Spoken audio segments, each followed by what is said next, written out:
ഈ അൽരൂബ fried chicken masala എന്ന പ്രോഡക്റ്റിലേക്ക് എങ്ങനെയാണ് മുനീർക്ക് എത്തുന്നത്?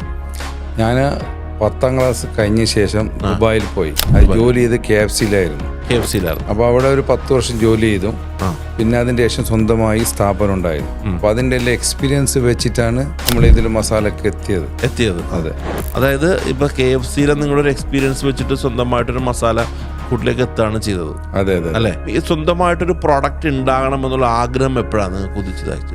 അത് ഗൾഫിലുണ്ടാകുന്ന സമയത്ത് തന്നെയാണായിരുന്നു. ആദ്യം KFC ജോലി ചെയ്ത് റിസൈൻ ചെയ്തതിന് ശേഷം സ്വന്തമായി ഒരു സ്ഥാപനം വന്ന ശേഷമാണ് ഇങ്ങനെ ഒരു ചിന്ത വന്നത്. അത് ഞാൻ എന്ത് ചെയ്തു, ഈ മസാല കൂട്ട് ആദ്യം നാട്ടിൽ വന്നതിന് ശേഷം നമ്മളെ കുടുംബത്തിലും നാട്ടുകാർക്കും എല്ലാം കൊടുത്തിട്ട് അതിന്റെ ടേസ്റ്റ് മനസ്സിലാക്കിയ ശേഷമാണ് നമ്മളെന്ത് മാർക്കറ്റിൽ ഇറക്കിയത്.